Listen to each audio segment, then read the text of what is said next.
আমি আজকে বানাবো পাটিসাপটা। আমার ভিডিওটা যদি প্রথম থেকে শেষ পর্যন্ত দেখো, সব টিপসগুলো ফলো করলে অবশ্যই পাটিসাপটা এরকম গোটা গোটা থাকবে আর তাওয়াতে লেগে যাবে না।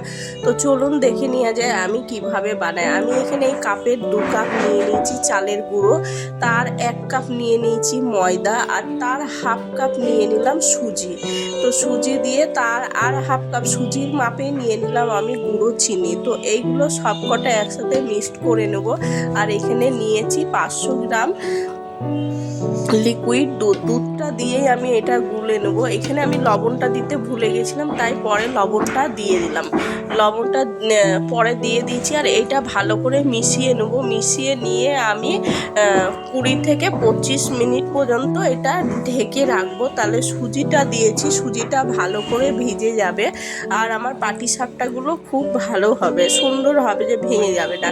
আর এখানে আমি ছানা নিয়ে নিয়েছি, ছানা দিয়ে আর একটা পাটালি গুড়, 250 গ্রাম পাটালি গুড় দিয়ে এটা আমি বানিয়ে নিলাম। তো এইটা দিয়ে আমি পাটিসাপটাগুলো বানিয়েছিলাম, খুব সুন্দর লাগছিল খেতে, পুরো সন্দেশের মতো। এই যে লবণটা আমি এখন দিয়ে দিচ্ছি, লবণটা মিশিয়ে এবার এটার একটু নেড়ে নেবো। এটা ঘন হয়ে গেছিলো, একটু জল দিয়ে দেবো, বেশি পাতলা করবো না ব্যাটারটা। বেশি পাতলা করলে আবার তাওয়াতে লেগে তখন আবার উঠতে যদি না চায়, তার জন্য এই যে এইরকমভাবে আমার ব্যাটারটা আছে।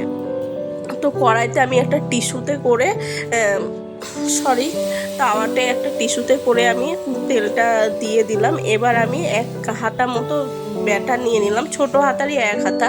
এটা ভালো করে বুলিয়ে যে সমান করে দিয়েছি। এবার এইটা একটু শুকিয়ে আসলে উপর থেকে যে আমি ছানার পুরটা তৈরি করে রেখেছিলাম ওইটা দিয়ে দেব।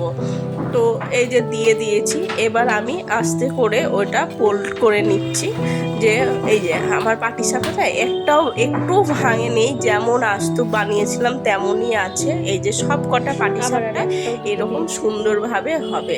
তো আমি একটা বানিয়ে নিলাম, আর একটাকেও দিয়ে দিলাম। এই যে এটা পুরটা দিয়ে দেবো। তো পাটিসাপটাগুলো এত সুন্দর হয়েছিল, খুব সুন্দর হয়েছিল। ভিডিওটা প্রথম থেকে শেষ পর্যন্ত দেখলে অবশ্যই বুঝতে পারবে পাটিসাপটাগুলো কেমন হয়েছে। তো আমি এরকম করে যে কটা সব কটাই বানিয়ে নিয়েছিলাম, আর বাড়ির সবাই খেয়ে ভালোও বলেছে। সেটা নিজের রান্না খেয়ে কেউ যদি ভালো বলে, নিজের অবশ্যই ভালো লাগে। তো আমার তো খুবই ভালো লাগে।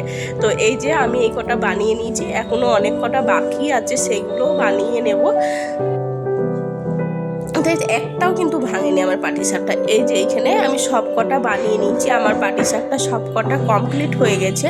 তো আমার ভিডিওটা যদি ভালো লাগে অবশ্যই একটা লাইক করবে, ফেসবুক থেকে দেখলে পেজটা ফলো করবে, ইউটিউব থেকে দেখলে চ্যানেলটা সাবস্ক্রাইব করবে, আবার কমেন্ট করবে পরের ভিডিও দেখার জন্য। আর ভিডিওটা কেমন লাগলো সেটাও লিখে জানাবে। আবার দেখা হচ্ছে পরের কোনো ভিডিওতে, ততক্ষণ ভালো থাকবে।